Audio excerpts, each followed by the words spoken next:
I'm here today as a practitioner to talk about exciting developments which are making natural healing with herbs an even more direct and powerful tool than ever before.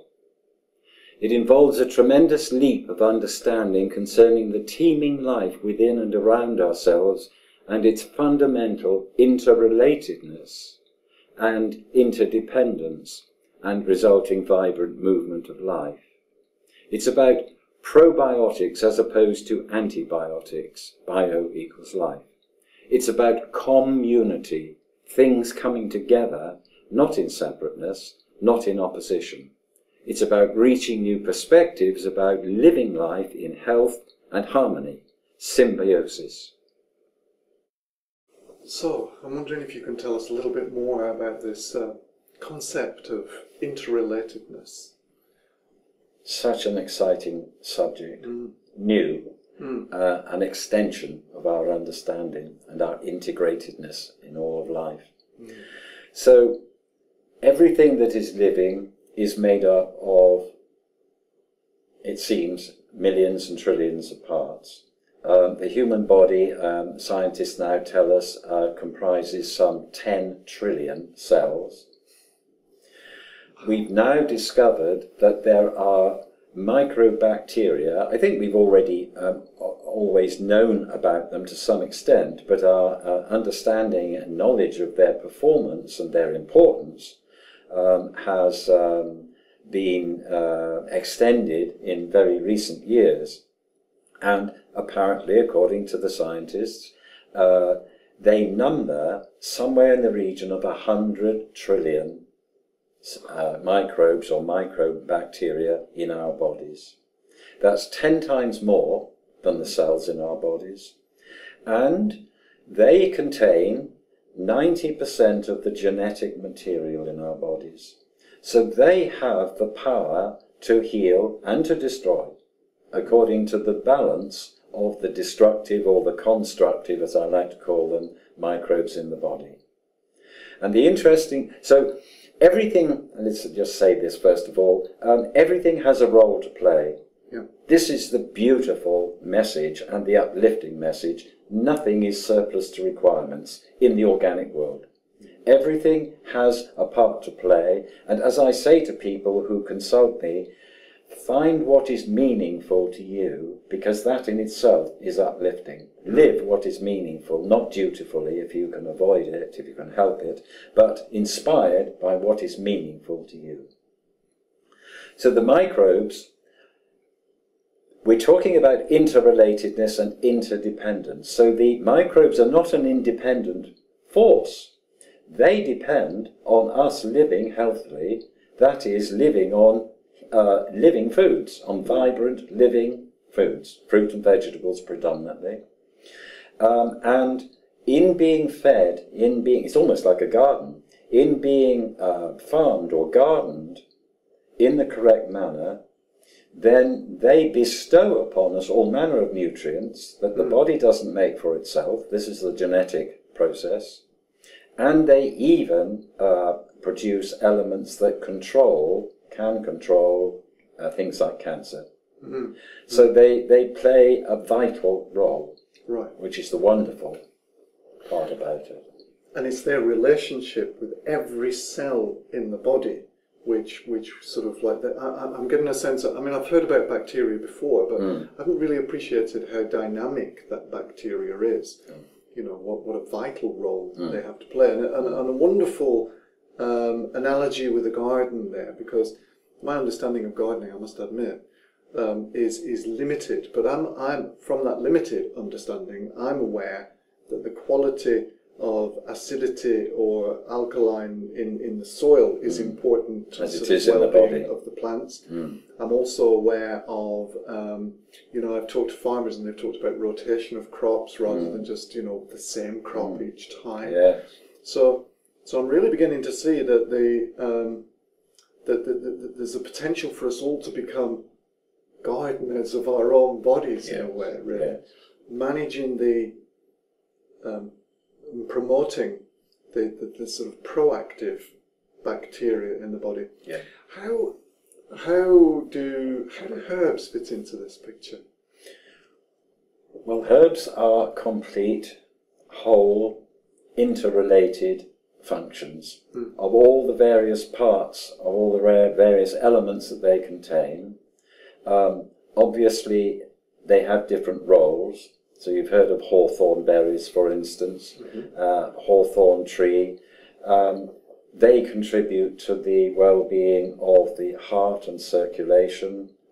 You will have heard of dandelion, for instance, which aids digestion, the functions of the liver and the gallbladder. But also, what is of fundamental importance and so beautiful, I've always, in helping a person to become well, recognized that one of the processes that I need to look after in their bodies is digestion, because it's about eating, about absorbing and being nourished by that, and it also encompasses the elimination of the waste matter. So that's one process from one end of the body to the other. That's so important. The place where these microbacteria particularly inhabit is the large intestine. And so it behoves us to live on healthy foods in order that accumulated waste matter can progressively be eliminated, so that the beneficial microbes can proliferate and support our healing and our health and the protection of our cells from infection without the need of antibiotics and vaccinations and all that kind of thing, which is really so false and so alien to the body. It's really interesting because as you talk and as you say about microbes and their concentration in the gut, and then that makes me understand very directly why we say healthy foods. And why we say I've got a gut feeling. And I've got a gut feeling, yeah, because of the real dynamic and part that these microbes play.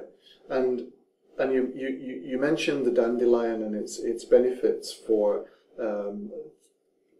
absorption of foodstuffs. Correct me if I'm wrong. That's You right. talked about the hawthorn in Yes. terms of sort of like helping the heart and circulation. Nettle helping the urinary system. So there really is this parallel with gardening, isn't there? We're talking Yes. about the products Yes. of a garden. But equally, I know the difference between my experience of gardening and your experience of gardening, and therefore I'm eager to know more about how herbs promote health, how they assist in this process, because that's something which is fascinating to me. I mentioned just a moment ago, in response to what you were saying, gut feeling. And feeling is of paramount importance. We live in such a technical world at the moment, and everything is brain work rather than feeling. The gut, in fact, scientists are now calling the second brain, because the gut seems to control so much of our well-being. What herbs do is to contribute specifically and powerfully in a way that ordinary foods don't and cannot. But so they have a part to play. Foodstuffs do as well. So again, it's about being complementary, and various of the herbs support and improve the function of the various systems in the body. So you've got digestive system, you've got the nervous system, you've got the urinary system, the reproductive system, and so on. So again, you see it's wheels within wheels, because it's a whole system, but it cannot function in separation from the rest. No. So the brain is not more important, the heart is not more important. Those are big organs and important parts of the body, but all the lesser parts contribute to the well-being of its function. So it seems a really inclusive process. Absolutely. Totally inclusive. Yeah. That there's a part that each part of the body plays. Yes. And that, and I suppose, you know, when you were talking about gut feeling and feeling, that makes me think of sensation, and it makes me think of awareness. And I suppose that's what we're talking about, really, is helping people to become aware of the role they can play. Yes. And that the role that the foods that they eat are actually playing. I'm assuming, and having spoken to you before, I know that actually you're talking more about just relieving people's symptoms. Much, much more. Again, as you were speaking, of course, it brings images to the mind. And one of the most important observations that I've been able to make is that people are so uplifted if they pursue a course of, well, we call it treatment, but a course of herbs, progressively. So it not only uplifts and inspires, but it brings together in that much greater harmony and transforms the outlook of the person and the involvement of the person with all around them. In personal relationships, in the relationship with the environment, with animals, insects, and we begin to see things in so much more a respectful and caring way, which is what I would love to see politics, for instance, transformed into, because it's divisive and it doesn't help people to unite. It separates, and you know, we have confrontations. But what we're talking about is the reality of life, which is a harmony. And yes, of course, there are ups and downs, like the waves on the sea.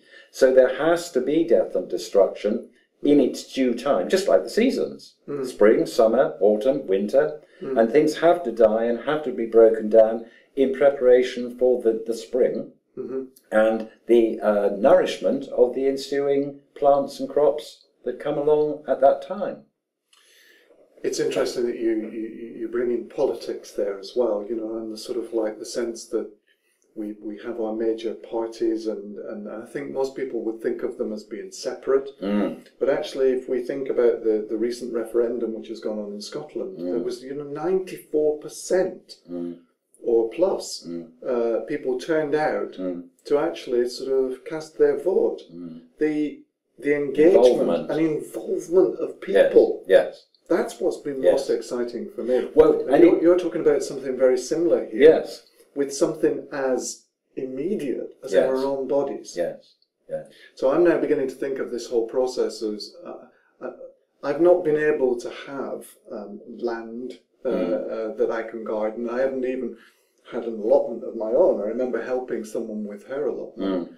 But I'm now beginning to think of my body as perhaps a garden that I can consider the foods that I eat contributing to the positive or negative microbes, which then is going to play a vital part in how the organs within my body, which could be thought of as this beautiful tree that I'm looking at through the windows as we speak, or the lavender or the grass, or, you know, the well-being of the enhancement of those parts. Yes. So, listening to you speak and knowing sort of like how, I'm not surprised that you use the analogy of a garden, because you're a passionate gardener yourself, and so can you? What would be helpful, I think, is just a headline maybe. What are some of the foods and herbs which would help in this process? Well, one of the herbs that is going to help immediately in the process of rebalancing the microbes is cinnamon, which has a lovely flavour, and a full teaspoonful taken in 2 parts each day will make a sizable contribution to the healing of the microbial balance. But also, of course, not only is there the fresh fruit and vegetables, but the fermented foods, such as yogurt, kefir, sauerkraut and sourdough bread all have this living vibration, this living involvement. And this, as I listen to what you're saying and even what I'm saying, it's so uplifting because it gives you a feeling of greater purpose and involvement in life. At the moment, things are handed out to us. We leave it to other people. We blame other people if things don't go right. We haven't got enough money if things are wrong in our relationships. And in fact, we are an integral part and a contributor to the well-being. And as we start to contribute and become involved and feel about how we go about these things and what feels right and what feels wrong, so we contribute so substantially to the well-being of the whole of society. And, you know, we have to keep on questioning. They talk about global warming, but how many people are actually asking, how does it come about? Yes, it may be industry, but industry is subsequent to our demands for the products that it supplies. Are we actually the cause of the problem ourselves? And how do we make that change and adjustment in order for there to be a healthy planet? But also, of course, there is the larger perspective that everything in life being of wave-like seasonal movement, we have to consider that we are only a small part on this planet of the whole cosmos. And so it goes on, you know. And so, yes, we're making a contribution one way or the other to our bodies and to the environment and to the planet, but also the greater is influencing us. So I think what's interesting for me is listening to you talk about this concept of interrelatedness and interdependence, and specifically about microbes and about herbs.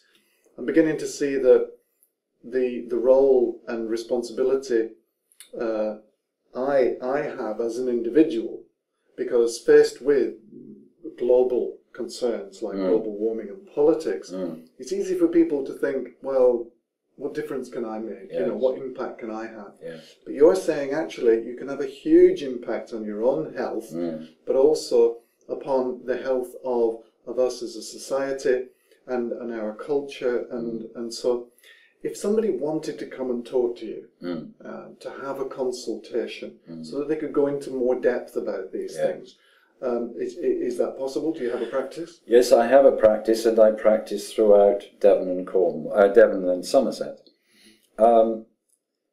Usually we spend at least an hour exploring what is going on in the life and in the body of the person.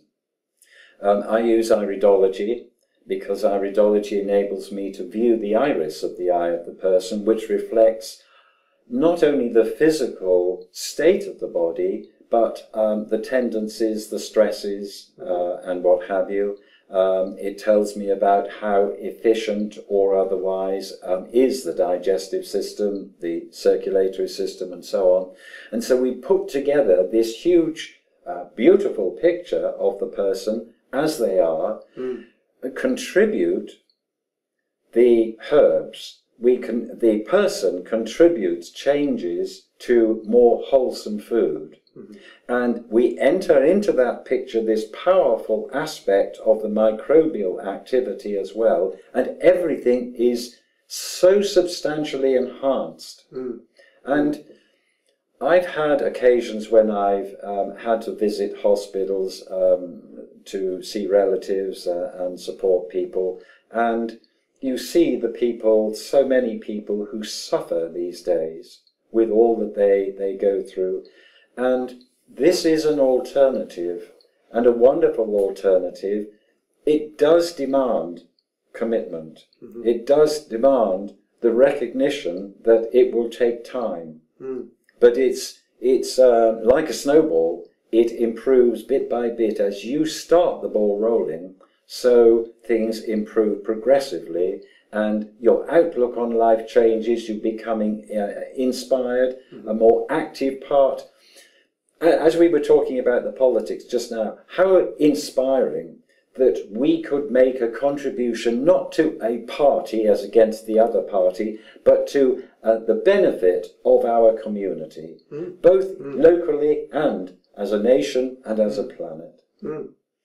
So actually, as you describe it, what I'm imagining is that someone could come along and see you, and even after the first consultation, they could go away with a completely new or developed way of understanding themselves that was full of images and sensations, really quite a sensory sort of way of understanding. It's quite a poetic way of understanding themselves. Yeah.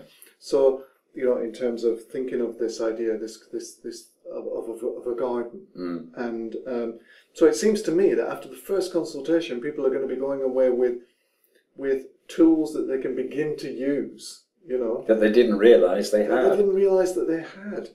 So we're talking about, but I guess you've referred to it, and I just want to ask you that in a little bit more detail. Is this just a short-term thing? I mean, does somebody, you know, come along and maybe see you, and then 6 weeks, like antibiotics? Most people are going to be familiar with antibiotics, aren't they? Yes. Which I thought was fascinating when you were talking earlier about biotics being life. Then it just seems anti-life. It's beginning to make sense to me in terms of healthy food, in terms of probiotics. So, is it just a short-term thing? No, it is a long-term thing. It requires a new commitment. It requires patience. The interesting thing, I think, about it all is that once you, as you say, once you've had one session that may very well inspire you to begin to see that you can take some responsibility for yourself that you didn't realise that you could do, then the whole thing moves on. But this is a new way of life. Antibiotics will kill off that which is threatening your well-being. A couple of months later, you carry on living the way that you did, and all of the negative aspects will re-engage, and in a while you can be suffering from the same things again. What we're talking about is a transformation of consciousness, of feeling. Feeling is so central to all of this, because one can so quickly begin to feel uplifted simply by feeling, I've got a role to play. My life is my responsibility, with the help of others. And I think that has so much to offer people today, because it's in today where there is so much information. Yes. There's almost information overload. Yeah. And so that returning to that sense of simplicity, that it makes absolute sense to me that if in my garden, which I now feel I've been given by you through this talk today, if I come into that garden and I chuck into it sort of rubbish, then it has an immediate, you know, that I'm immediately aware of the consequences of doing that. Yes. Yeah. And you feel that, and I can feel it, and that's what it. That's you've reminded me when you said gut feeling earlier, and when you said it's central to, and the gut is central to our body. Yeah. Well, I found this so inspiring today. Thank you very much. I'm going to go away and I'm going to start taking care of my garden. I feel as though I've got a few tools to work on that garden with already. Lovely. So thank you. I Oh, hope we thank can talk you. again. Absolutely.